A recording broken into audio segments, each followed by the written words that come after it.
Hi everyone and welcome to today's Level Up video. My name is David McGreene. I'm the course leader here at ACM for the Games Development and Futures Degree program.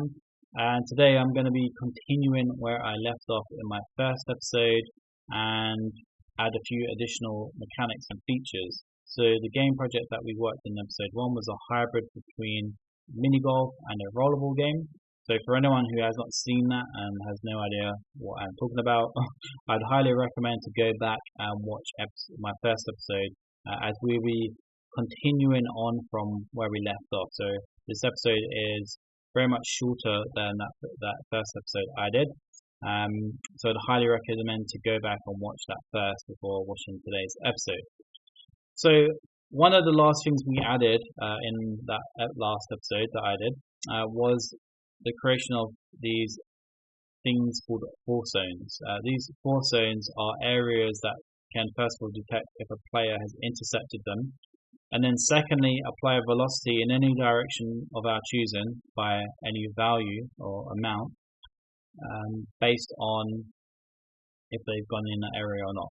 If they have gone in the area, we had a way of recognizing that, and that was done by using gliders that were set for triggers. Now we're going to be doing exactly the same approach today with a way of determining if the player has gone off the level boundary space or the plane space.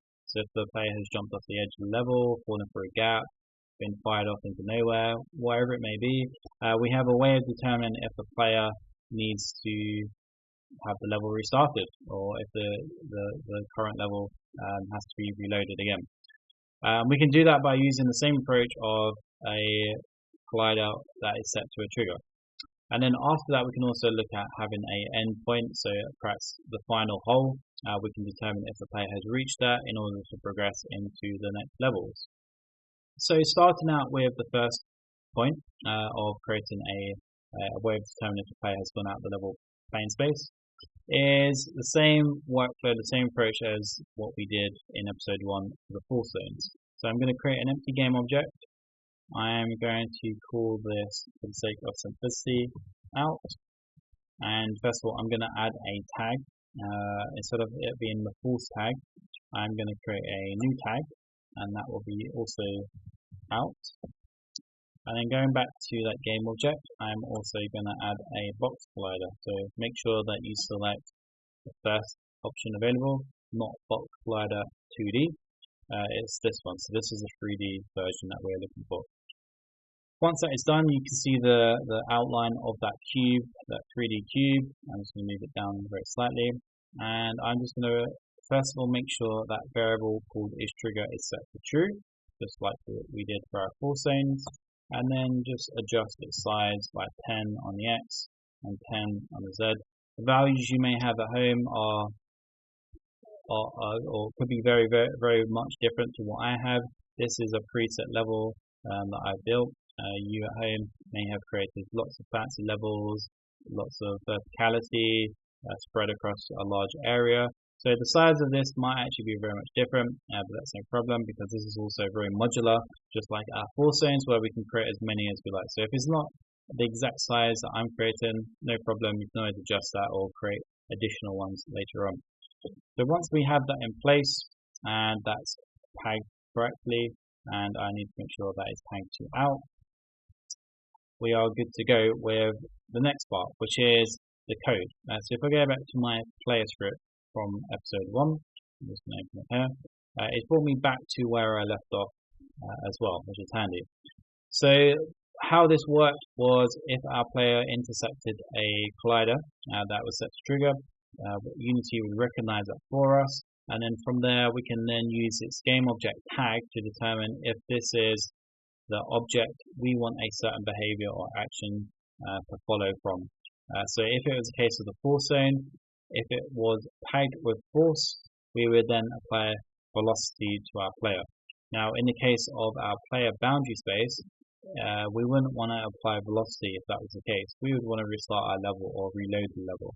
So I'm first of all going to quickly copy and paste this if statement. So rather than using the same tag as force, this second if statement will be out, which is a tag I just created. And then following on from that, I can then determine what I want to do next. So we now have a way of determining the player intersecting that glider that's tagged as out.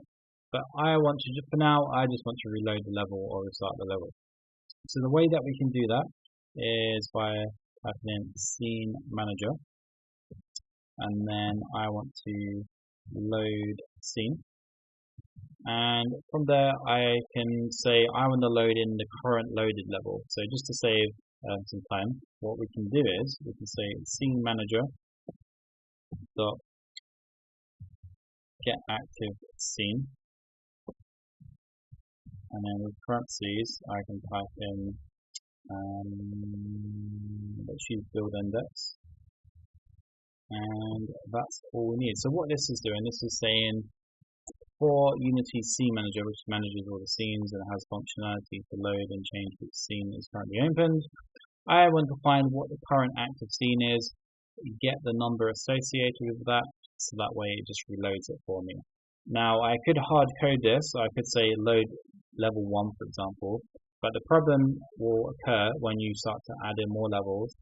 If you have that hard coded and you perhaps needed to restart on level number 2, if you've hard coded level number 1, it's always going to reload back to level number 1. So rather than hard coding that value, what I'm doing is I'm saying look at the current active scene, look at its current build index, and that just means where the number that has been added into Unity's project that I'll show you in just a second, and then just reload or restart the scene. So that variable mentioned there called build index, what this refers to, if I go to Unity and I go to my file drop down and go to build settings, it's referring to this box here that has all of the scenes that will be used in the project. So if your box is currently empty, what you would need to do is this button on the right hand side to simply add open scenes, or if you have many other levels you can also add them, so you could drag and drop them in here. So at the end of each of these scenes you can see they have a number associated. So this one, game scene, has an index of 0, that is its number.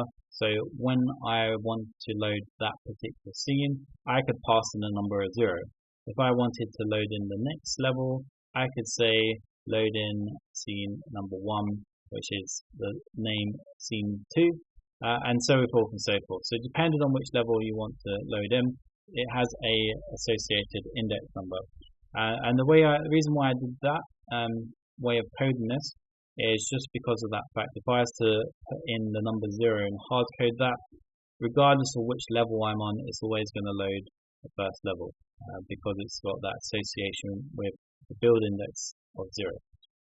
So very quickly, if I hit save and go back to Unity, that's all I need to do for having some restart or a level restart feature or functionality.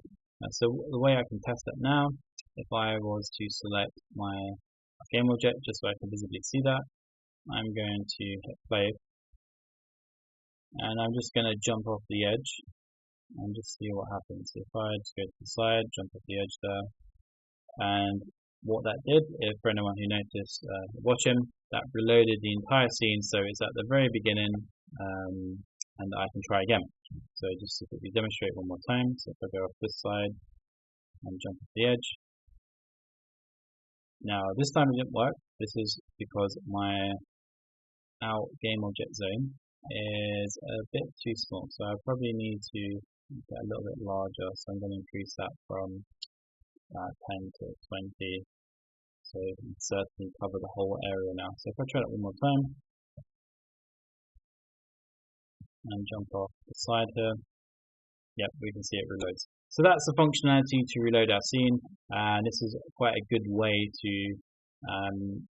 start adding some extra features, extra elements to your game as you're working up additional features, or perhaps you're adding visuals as you go along. So we're starting to include a game loop now, so the player can lose and restart and try again. Now, quite similar for how we can determine if the player has finished the level. We need to do a similar approach where we create a glider, set that to be a trigger, give it a separate game object tag, and apply a different action based on that.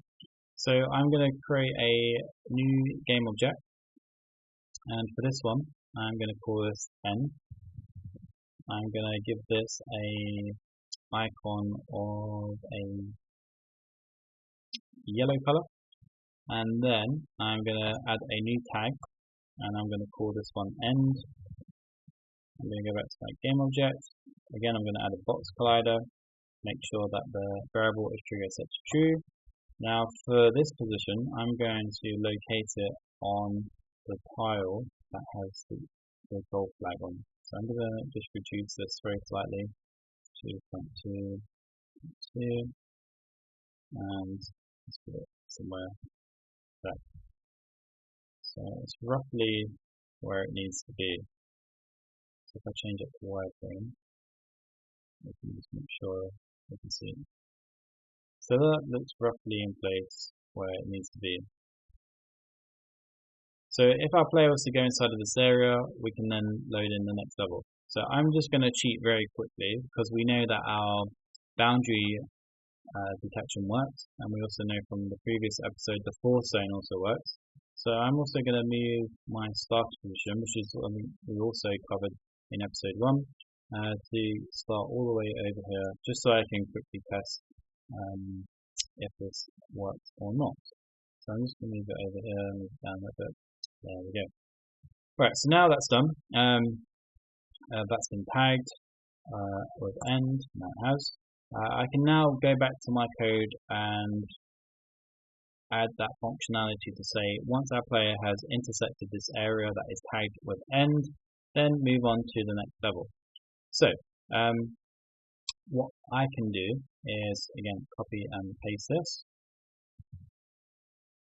and I'm going to rename out to end, have brackets, and I'm going to copy and paste this for a second, but I'm going to make one adjustment. So inside of this, instead of using the same loader scene, so the current loader scene build index is 0 for my first level.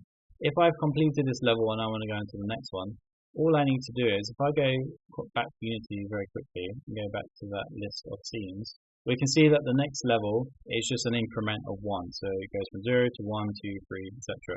So what I can do is, rather than again hard code in the number and type it in 1, because if I was to reuse the script in level number 2, it's just going to repeat the same level over and over. It's not going to go on to the next one. I can actually use a different approach, and rather than hard coding it, a specific number, I can say grab the current loaded scene, but add an additional number of 1 at the end of its build index. So the current build index of this scene that I'm working on is at 0. If I was to add a 1 onto that, it will then load in scene that's linked to the build index of 1. And the easy way to do that is at the end of build index here, I'm just going to put a plus 1. And what this will do is, this will look at the current build index, as I mentioned before, and just increment that by a single value of 1. And as you go through your levels, as you progress, you will just be loading in the next scene that's linked in on your build list. So the more levels that you want to add in your game, just make sure you add them to this list, and we can try it out. So what will happen is, so if I was to save the scene and just have a quick look at this scene, so this is my level number 2. So we should get this come up once I hit that area named end. So if I go back to my scene here and just try that out, so I've moved my start zone just so I can quickly test this and show you.